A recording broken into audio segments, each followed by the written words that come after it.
Mga buhing santos atong pagisgutan karon unsa magyoy role sa Estados Unidos niining pagkontrolar sa oil sa tibuok kalibutan. Kini mo itong isgutan karon.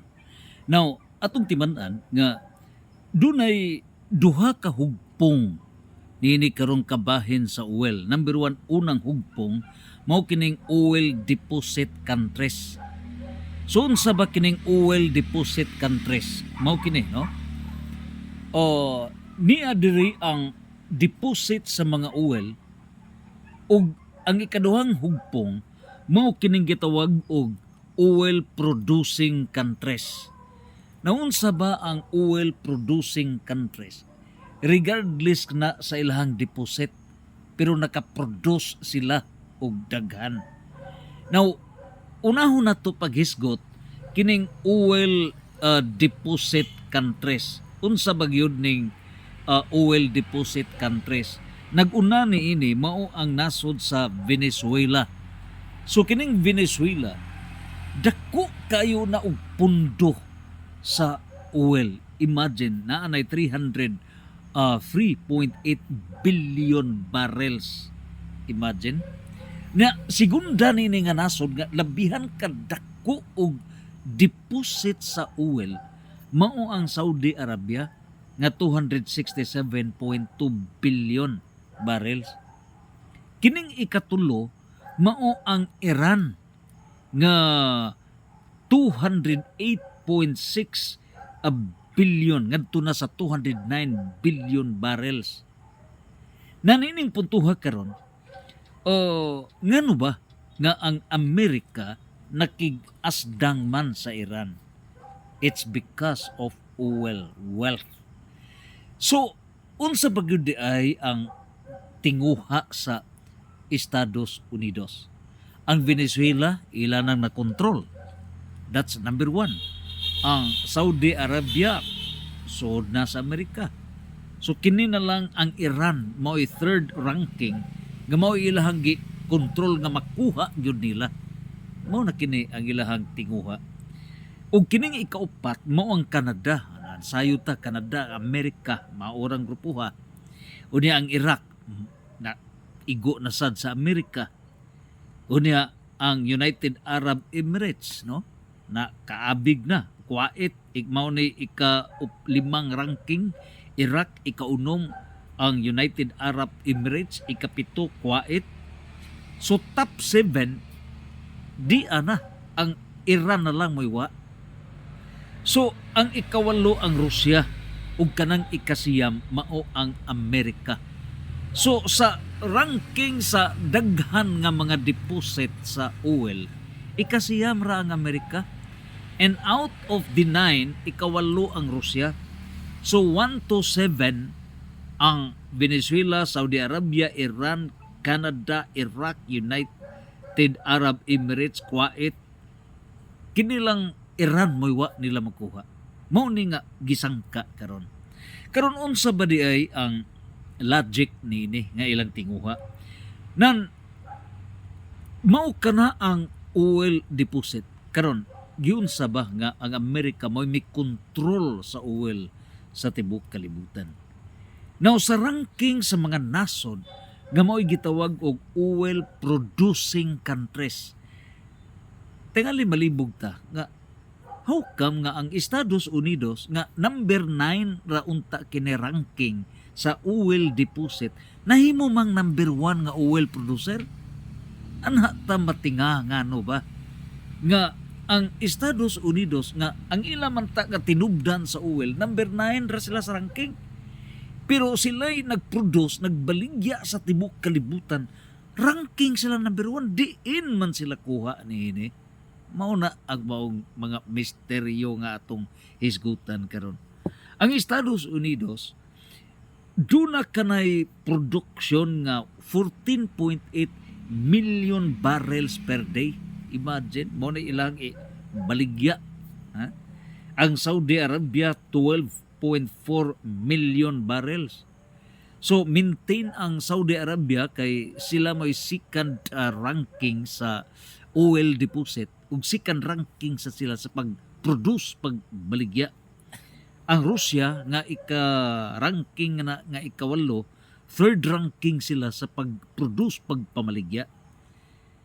Ug ang Canada na maintain na siya sa ikaupat, ang China ikalima, ang Iraq ikaunom, ang United Arab Emirates ikapito, ang Brazil ikawalo, ug ang ikasiyam Iran.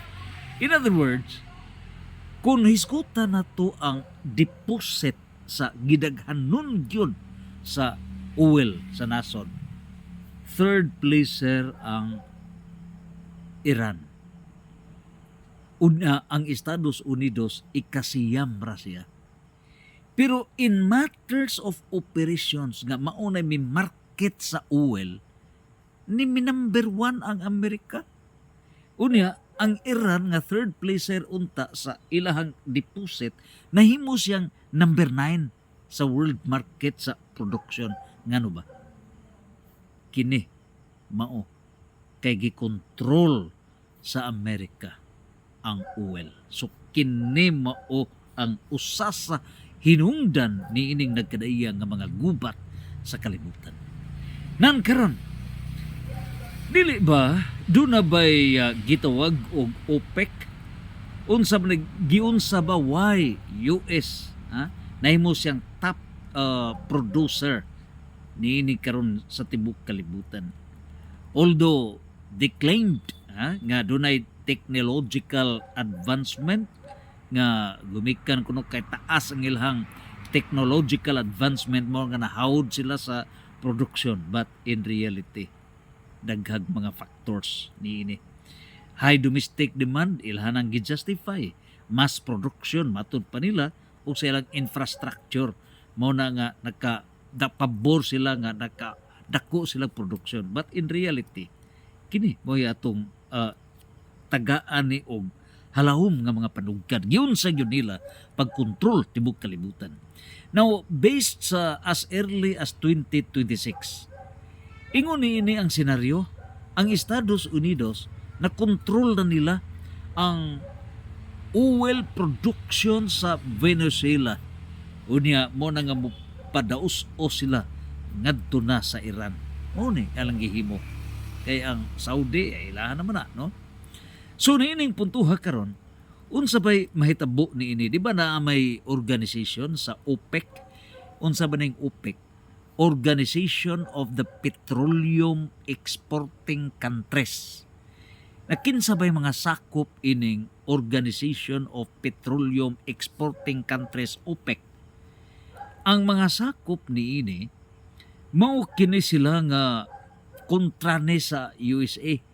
So ang OPEC naglangkob ni sa mga kanasuran. Ang OPEC, no, founded in 1960, naglangkob ni sa Saudi Arabia nga second placer sa oil nga deposit, ang Iran nga third placer, ang United Arab Emirates so ni ani sa top 7 So kini silang mga nasura nga mga ngilngig nga mga tinubdan nini karon nga mga oil mao ning nagporma nining oil di gitawag kinig Organization of Petroleum Exporting Countries, OPEC. On the other hand, dunay kasangka, no, ang OPEC Plus Alliance. So dunay alliance ang gikasangka niini mao ang gitawag og Estados Unidos. So take note nga kini karon nga OPEC, of course sa 2016 nagkig-alliance kini uban na sa Russia.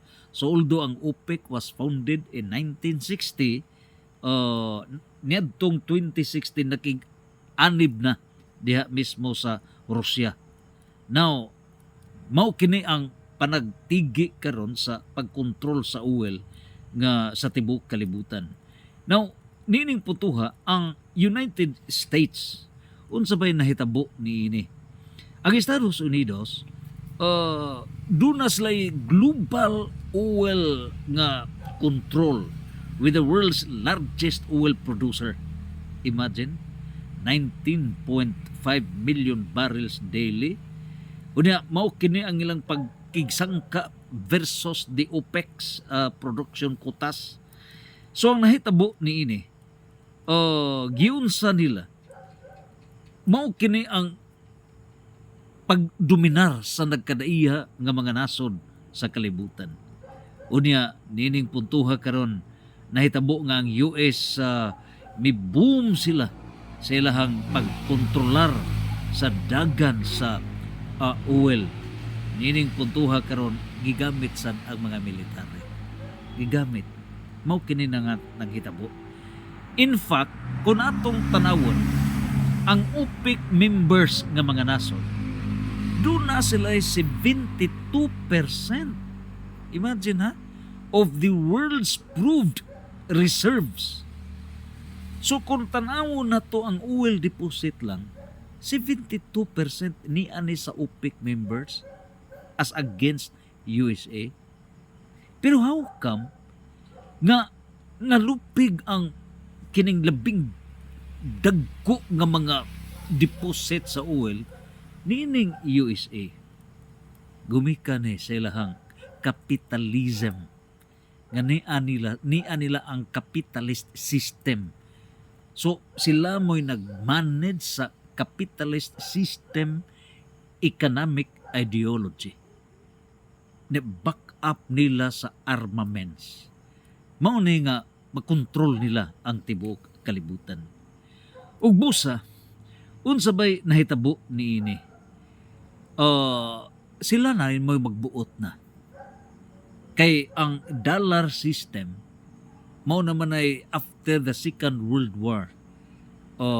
Niadtong higayuna Bretton Woods Agreement nga ang United Nations Organization tuagi pabarug sa New York within that United States of America.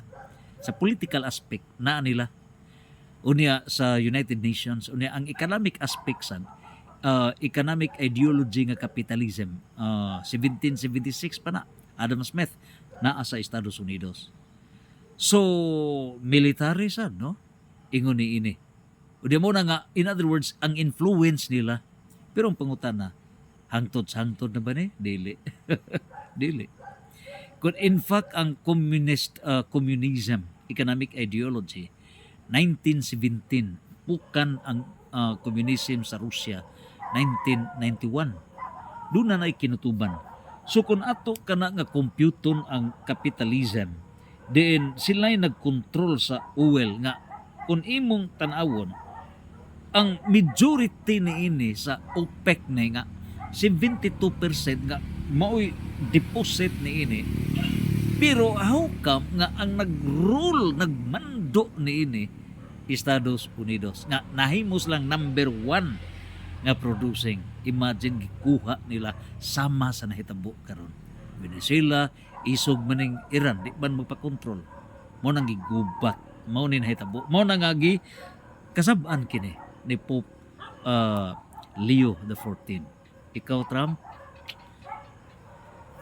ang imong gigamit gahom og ang kahakog. Mao ni nga nangamatay ang atong mga kaigsuonan. Mao na nga alang kanimo Mr. President Trump. Paminaw, Mr. Trump. You have to follow unsay mando ni Pope Leo XIV. Usa ra gyud ipahinumdum nato nimo Mr. President. Naa sa Mateo 16:25 ngadto sa 26. Unsa bay gidayag niya nagaingon? Bisan pag maangko nimo ang tanang bahandi sa tibuok kalibutan. So imo ning oil portion lang na. Ha? Imo maangko nimong number 1 nga Venezuela, kuha nimo ang Saudi Arabia, sige. Nya ibutang tanang magmakuha nimo ang Iran, okay. 1 to 7 kuha nimo, Russia ra di nimo makuha. Number 8 na ikaw number 9. Bisag imo ang tanan tibok kalibutan. Pero unsay giingon ni San Mateo? Bisag maangkon mo ang tanang bahandi sa tibok kalibutan kung kawan-an ka sa imong kinabuhi, walay kapuslanan ang imong bahandi. So Alpha Omega. Kanusa ba ang capitalism? 1776 karon 2026. So i-minus nato 1776, it's 250 years. Ang inyong, of course, nag-anniversary na kamo, 250th year.